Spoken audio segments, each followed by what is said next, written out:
Hello and welcome to today's lesson where we're looking at how to perform a VRIO or VRIO analysis. Now the VRIO framework is a strategic analysis framework that can help you uncover resources and capabilities within your organization that can give you a sustained competitive advantage.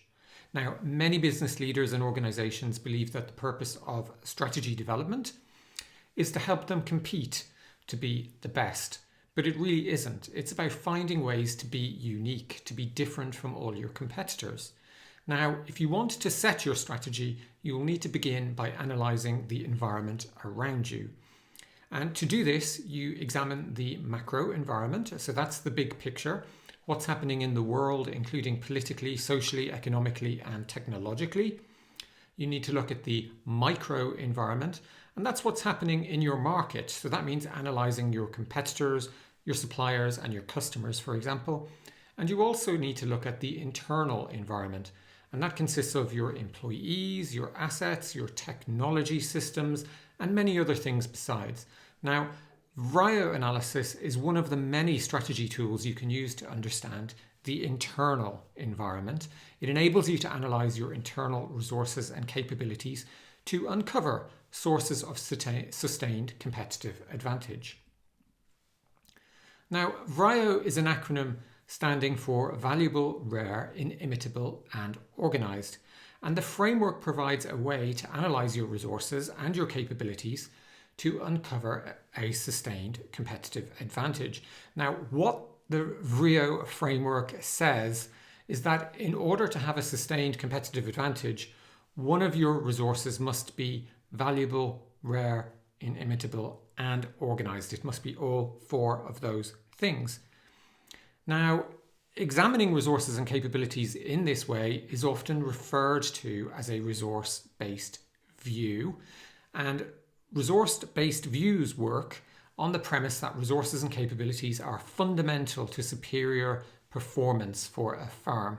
Now, you'll often see the VRIO or VRIO framework drawn in a chart such as the one you see here. But an easier way to understand it is by looking at it as a flowchart such as this one. Now, basically for each resource or capability you find in your organization, ask yourself, is it valuable? Is it rare? Is it inimitable?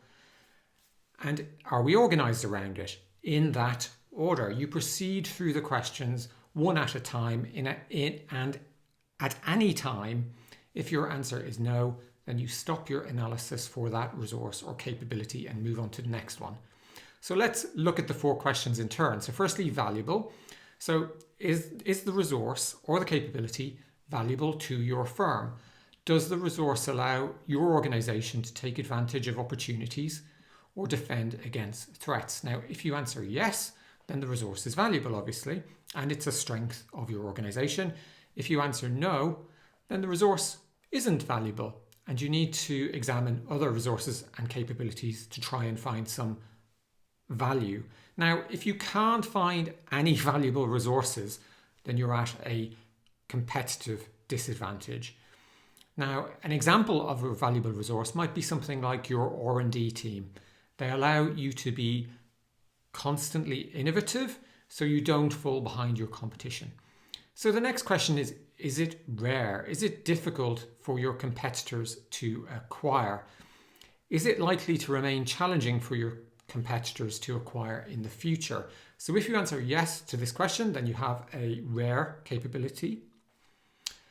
And again, it's a strength of your organization. If you answer no, then this resource is valuable, but it's very common. It's easy to acquire. So this makes competing in the marketplace more difficult. Again, you need to keep moving on to try and find more resources that meet all four criteria.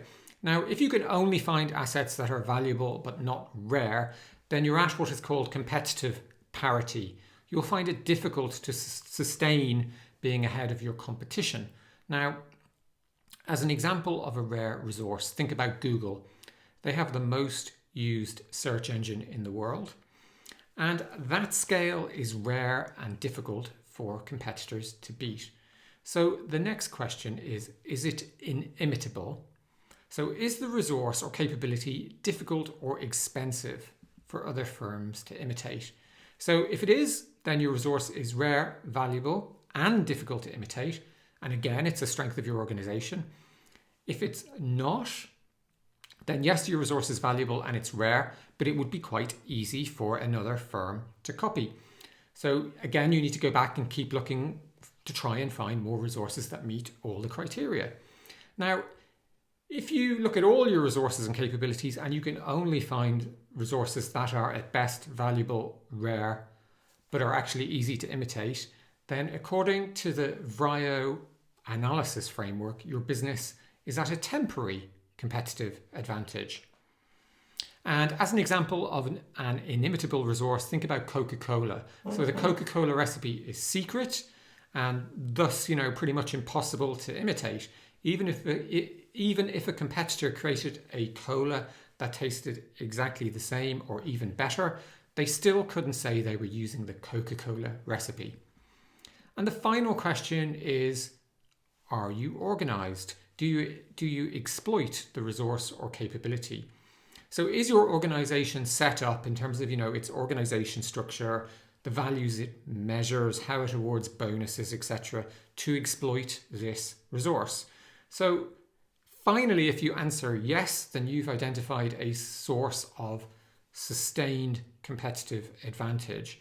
But it's still important to keep looking for other resources and capabilities that meet all 4 criteria. Now, if you get to this stage and you answer no, then although you possess a resource that is valuable, rare, and inimitable, your organization isn't organized to realize its potential. It isn't organized to exploit that resource.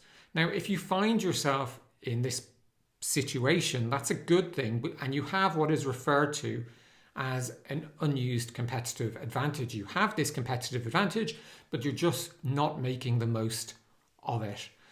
Now, even if you can find just one single resource or capability providing a sustained competitive advantage, your organization is in a great position to remain ahead of the competition well into the future.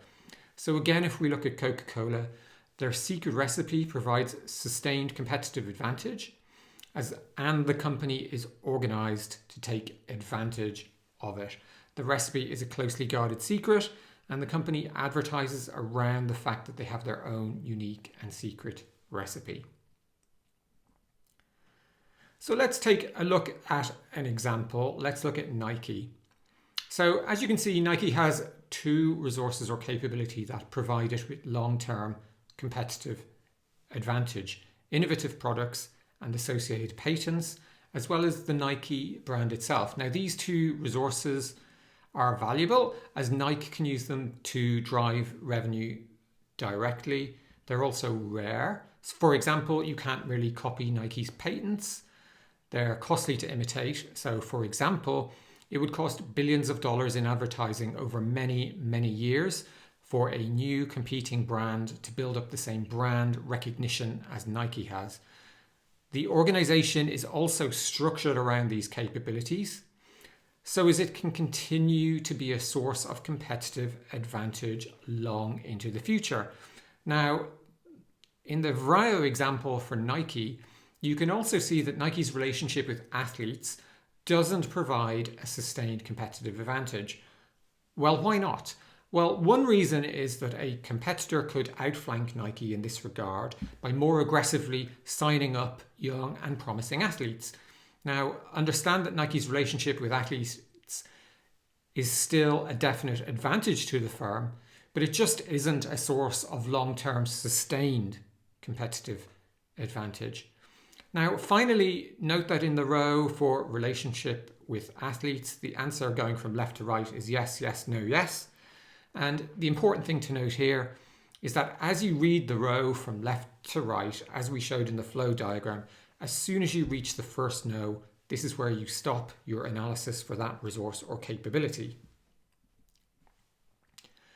Now, there are a number of advantages and disadvantages associated with the VRIO framework. So firstly, in terms of advantages, it's an easy model to apply.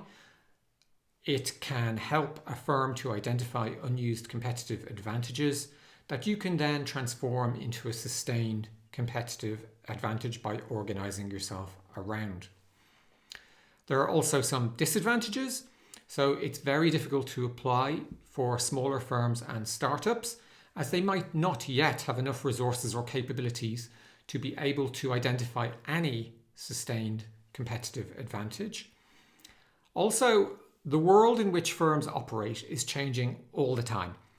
And that means that it could be difficult to say you've ever really achieved a sustainable competitive advantage. The best you can really say is that you have a competitive advantage for the foreseeable future. You can't say you have an advantage forever. And finally, the model doesn't consider other important factors. So, for example, how demand in the marketplace is shifting and changing. So, in summary, the VRIO analysis is an acronym standing for Valuable, Rare, Inimitable, and Organized. And it's a tool that can help you analyze your resources and capabilities to identify points of sustained competitive advantage. It also helps you uncover unused competitive advantage that you didn't even know you had as an organization. So that's it from me. Really hope you enjoyed this lesson, and I look forward to speaking to you again soon.